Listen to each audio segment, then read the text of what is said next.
Good afternoon, everyone. Thanks for coming. Our next speaker is Dr. Dexter Russell. He is a licensed pain management doctor here in Santa Fe. If you look at your program, you'll see a little bit more about his bio, and he'll speak about himself. He's going to be talking about cannabis and the Caribbean. And if you would just silence your cell phones, please. Thank you so much. Appreciate it. Here he is. Thank you so much. Good afternoon, everyone. I'm Dr. Dexter Russell. I'm a naturopath, meaning I treat musculoskeletal issues, mostly chronic issues that I see. People who are suffering from acute conditions, they usually go straight to the emergency room. But I see people with long-term issues that they've been suffering from for years, and through my manipulation techniques, I'm able to help people relieve pain. However, there are some cases that are very difficult to treat. And what I've found over the past few years is that if people start taking cannabis medicine, not only does it make them more relaxed, but they seem to respond better to the treatments that I give. But I'm here to talk about my background and how I got involved in cannabis. Now, some of you may know or might have heard that when you hear about Jamaica, people usually think, okay, it's the Caribbean, it's the sun, the sand, and the sea. But there's another S that's never spoken of. It's called sativa. And that's a strain of cannabis. Now, growing up in Jamaica, the word cannabis never came up. CBD never was mentioned, neither was THC. We just knew this plant as ganja. Well, how did this this blend with Jamaica and ganja came about? Well, just let me back up a little bit and tell you about some of the history of Jamaica. In 1494, a guy named Christopher sailed across the Atlantic and came upon these islands and said, oh, we've discovered the new world. Actually, these islands were already inhabited by a group of people for many years, so it really wasn't a discovery. He was just visiting. By the 1600s, the Spanish lost the island to the British, and the British had a global empire. And they started bringing slaves from West Africa over to the Caribbean to work on the plantations, the sugar plantations. That was the mainstay, that was the economy at the time. Fast forward to the early 1800s, by 1810, Britain had abolished slavery. However, it still continued in the island up until about 1838. And the reason why they were forced to end the slavery, despite the fact that the law was passed 20 plus years earlier, was the slaves began to rebel. And the way they rebelled was they would burn the sugar fields down, the sugar plantations. And, you know, capitalists says, oh, we can't have this, so we need new workers. And because of the British Empire spread across the globe as far away as England and India, they started bringing in workers, what they call indentured servants. And what that meant was you could get, if you were living in India, you could actually come to the Caribbean and then you would work to pay the people that brought you there. You paid them back by your labor. That's how ganja got to Jamaica. It was brought over by the indentured servants who came to work the fields.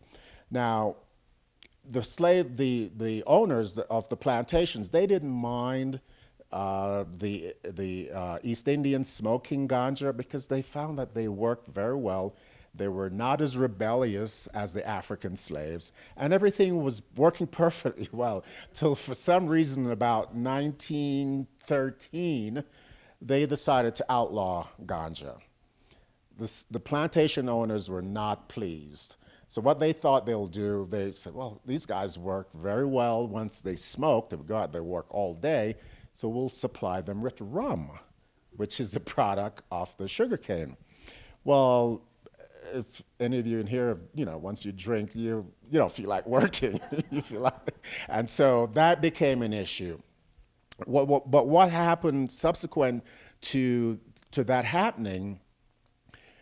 In the 1920s, the blacks that had rebelled continued their rebellion, and what they found, what's been established, was the continued use and smoking of cannabis or ganja started to change the consciousness of the people living on the island. And they're wondering, well, why are we subjected to these stringent laws and these living conditions that had become unbearable? Despite the fact that they came out of slavery, they needed to establish themselves as being the rightful residents of these islands. So what happened was, in the 1920s, there were some black consciousness, black leadership movements who decided to embrace a religion called Rastafarian. Now, Rastafarian came out of Ethiopia, Africa, and it was predicted by some early historians that there would be a religious figure or even a political figure rising up in Africa. That person's name was Rastafari, who was the emperor of Ethiopia at the time. And therefore, they took that name on, Rastafarian, which means head leader. So the Rastafarian movement, as it developed in the island, that also was suppressed because they would not conform. They would not follow the rules and the regulations. And they actually embraced the Old Testament and considered themselves one of the tribe of Israel, the lost tribe of Israel. And so this religious practice began to grow and spread across the island. The use of cannabis became a central part of the religious practice. It was called a sacrament. And Rastafarians will tell you, if you go to the Catholic Church, you'll see them with the incense, and they're giving their accounts to God and embracing the religion and whatever they consider themselves to be. The Rastafarian says, we're going to use cannabis as our holy sacrament. Now, that was not pleasing to the authorities, and so they had to hide. They would practice at night mostly, and the only way you would know they were around was you could hear the drumming. Now, they were regulated to the very poor areas, the working class areas. You would not find Rastafarians in the upper class. So this became an underground religion per se. However, in the countryside, it was regularly used. And as a matter of fact, as a child, when I would go on my summer vacation to the countryside, one of the first things I would get when I walk into my cousin's home was a cup of tea. I never questioned it. I didn't realize I was drinking cannabis tea or ganja tea. I'm not really sure what it did for me, but I knew I didn't get high from it because it's a different. Now that I understand the mechanism, I would fully, had I known it at the time, I would have several cups, but I would just take the one cup that was given to me, and I was fine with that. So what happened after that was, as this religion started expanding, out of my neighborhood, which is infamous, it's called Trench Town. And a lot of the musicians, the athletes, the artists, for some reason, they're coming out of this environment. People were wondering, why is this small, poor district, why are all these talented people there? Well, we were actually conditioned as kids to be afraid of the Rastafarians. We were told they were actually called Black Heart Men. And I remember as a child, on the way home from school, if I saw a Rastafarian walking towards me, I would turn and avoid them because we were told that they would harm you. Little did I know that was so far from the truth. One day I was on my way to school, And a Rastafarian said, "Hey, little boy, where are you going?" I said, "I'm going to school." And he called me over. Of course, I was reluctant, so I stood some distance from him. And he told me, he says, "It's good. I'm glad to see you're going to school. You're not out on the street getting in trouble, but be careful of what you allow them to put in your minds." At the time, I'm 10, 12 years old. That didn't mean much to me. But what I found was the Rastafarians preached something they call peace and love. So that was a greeting. A Rastafarian would approach you, and the first thing he would say, "Peace and love, my brother. Peace and love, my sister." And it didn't, somehow what I was learning from the mainstream society and what I was experiencing in my community was so far apart that I was fortunate enough, I got a scholarship, I went to a very prestigious school, learned a lot of science, a lot of history, but I never forgot where I came from. And that's been the foundation of what I considered my life. Now, I'm very pleased to see what's happening today.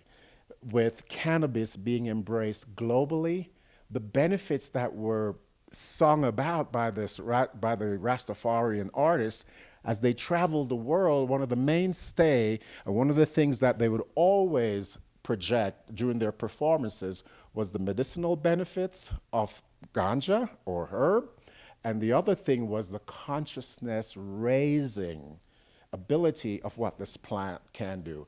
And I predict that's the same thing is going to happen now with the cannabis movement being as widespread and embraced the way it is now. That whole propaganda about the things that you saw, like reefer madness, these were tools put out to discourage people from using the plant and not even getting the benefits. So being here today and seeing what's happening, it's something that I never would have dreamed of. And it's unfortunate that a lot of the advocates, a lot of the individuals that preached or advocated for the legalization of cannabis, unfortunately, they're no longer around. But the mere fact that I'm here, I can stand here as a witness to let you know that this is a battle that's been going on for many years, and now to see it come mainstream, I'm very proud of that. I'm also proud that Jamaica, as a matter of fact, Jamaica outlawed cannabis before the U.S. The U.S. did it in 1938. Jamaica did it in 1918 or 1913. So it's been a long battle, but here we are today, and to see so many people benefiting from this plant, it really does wonders to my heart. So I have a few extra minutes. If you have any questions and want to learn some more about the sun, the sea, and sativa, I'm open to any questions you may have. Any questions? Yeah, speak a little bit more to sativa, if you will. What that is, benefits. So the plant is Cannabis sativa L, and there are things called strains, and they have different effects on you. Sativa, the other main strain is indica.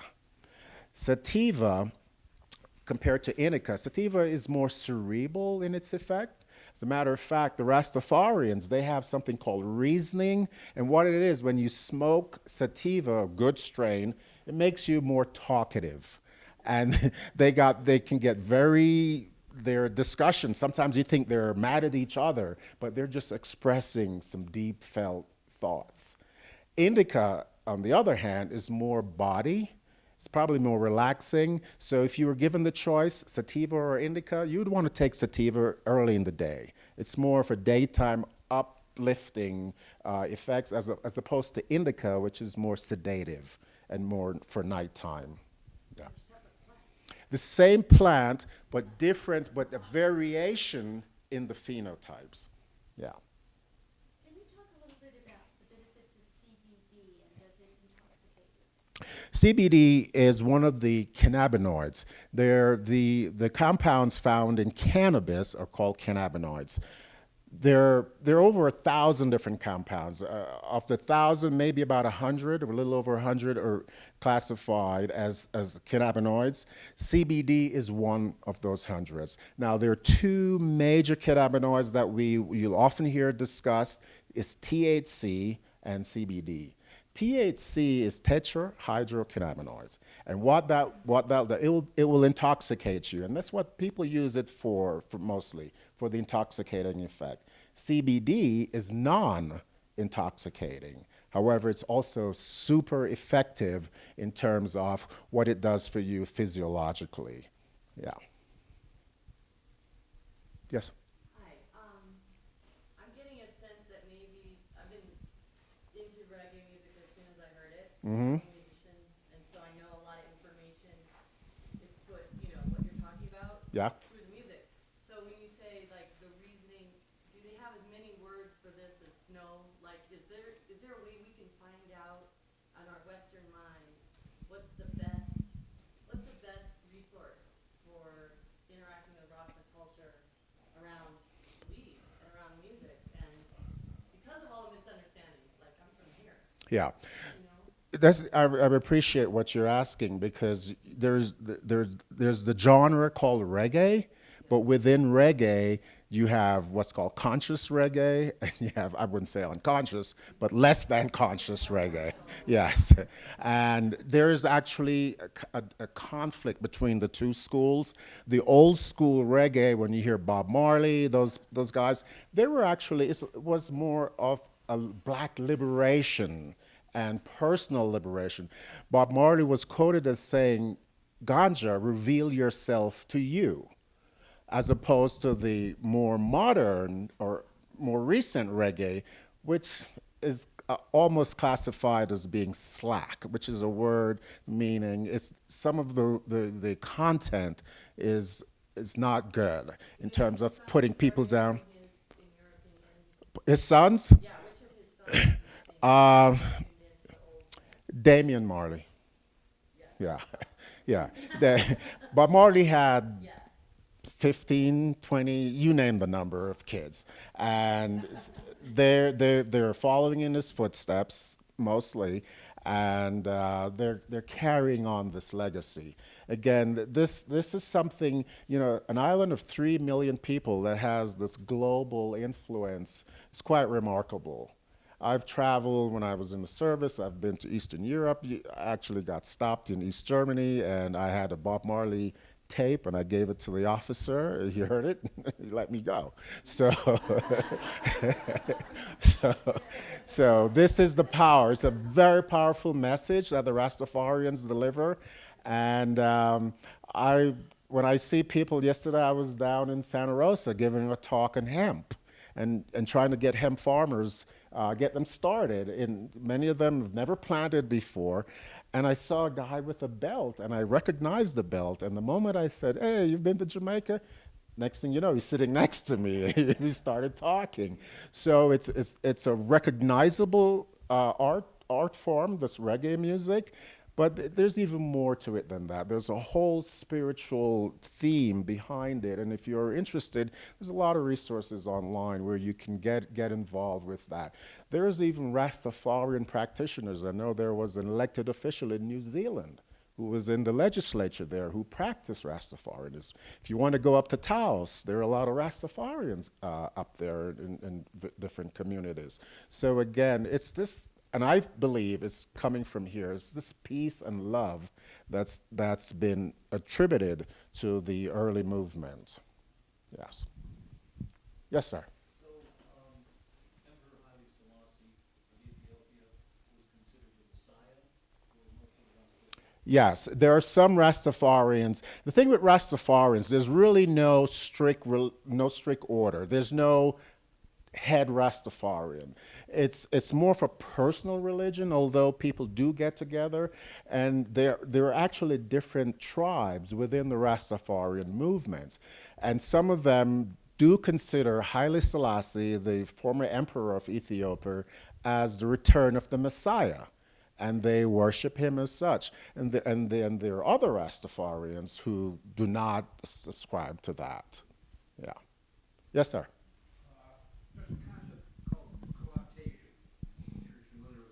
Yeah. ruling classes, some people over time absorb or integrate an oppositional force. Did that happen or has it happened with ganja and with Rasta in Jamaica? Excellent question. So the Rastafarian movements, they stayed in the ghettos because they were not allowed outside. If you just by wearing the dreadlocks, they would get picked up. I've seen Rastafarians stopped by the police and they search you, and if you found a little bit of ganja, they actually put you in the trunk of the car. And yes, and drive around with you, and they'll stop at a rum bar, and they're drinking, and this guy's Rastafari is in the trunk of the car. And then they may decide to let him go or take him to the police station. But we talk about co-opting the culture. What happened? The ruling class realized because as the musician toured the world and they were spreading the message about ganja and the beauty of the islands, they became the voice or the face of Jamaica, which at that time they were a very small percentage of the inhabitants, but because they were in the forefront, they were the people and the faces and the voices that people heard. They thought the entire island were full of Rastafarians, and that was not the case at all. For instance, where I'm from, Trenchtown, nobody would ever believe I'm from Trenchtown because they expect me to be, walking with a certain way and talking a certain way and growing dreadlocks. As you can see, that's not happening. But the culture, you were steeped in it. So it's not something I can get rid of. I may not sound like I'm from Trenchtown, but I feel it, and it's in my bones. I can't get away from it. Yes? Okay, so every summer, when you grow up in the part of the city where I grew up, there's this constant tension, So you had to walk with what we call a screw face, meaning you just look like you're not going to take any crap from anybody, right? But that gets tiring after a while. You just can't carry that attitude. So in the summers, we would get like 6 weeks off. My parents would send me off to the countryside, and that's actually where I started drinking ganja tea without my parents' knowledge. And so I would go to my cousins, and they had a field. Some people grew ganja, some just grew fruits, and I had this favorite tree it was a tangerine tree. And every summer, when I would get to the country, the following day, I would go out in the fields to this tree. I would pick the fruits. I would sit there and enjoy them. And I would visit this tree every summer for about 4 years. And one summer, I went, and I couldn't wait to get to this tree. So the following morning, I got up real early. Now, in the tropics, the plants, during the night, they give off dew. And when we walked through the fields, our clothing would get soaking wet, but I didn't care. I had to get my tangerine. So I got to the spot where I usually would see the tree. I looked around. The tree was missing, and I said, maybe I'm in the wrong place. So I started looking around, and I said, no, I'm in the right place. I kept walking forward, and then there was this, I guess here you call it an arroyo, where the water would run, and then I looked down, and there was the tree at the bottom at this dry riverbed. And I was so touched by this, I actually started crying. Now, I didn't know whether I was crying because I didn't get my tangerine or because the tree died, but I was touched by this, and I didn't realize that we can develop this close personal relationship with plants. Of course, they provide us with medicine, they provide us with food, so they're here to sustain us. So now that I'm older and wiser, I'm going to take that as the reason why I was crying, because the tree that sustained me while I was there had died. So that was very touching, and I think that's even partly responsible for my still embracing plant medicine and the natural world. And by the way, I also want to close with this. We hear about climate change and what's happening. There's even something more devastating going on right now, and that is the decline of all species across the globe, whether it's insects, the bees, the butterflies. Plants are dying. We've lost about 40% of the natural inhabitants of the planet in the past 50 years. So that's a very serious and urgent thing that we need to pay attention to. And I think, like hemp, will help to alleviate some of what's going on. Hemp, by the way, helps with the greenhouse gases. It actually sucks CO2 out of the air and restore it to the soil, which is called carbon sequestration. Hemp has deep roots that will help to restore the soil, keep the soil together. There are islands like Haiti where the mountainsides are denuded, it's eroded because people cut the trees down for firewood. And I'm thinking by them replanting hemp, they might be able to restore those soils after a period of time. So this is a plant that is here at the right time. Yes? Where do you practice? Here in Santa Fe. Oh, you're kidding? Yes. Where? On Louisa Street. I'll be happy to give you some information before you leave. I know, I already talked to people in there.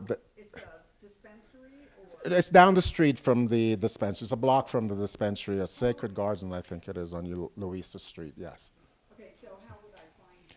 I'll give you, I have information in the back there. I'll be happy to share with you. Okay, folks, thank you so much for your attention, and I appreciate you. Bye-bye.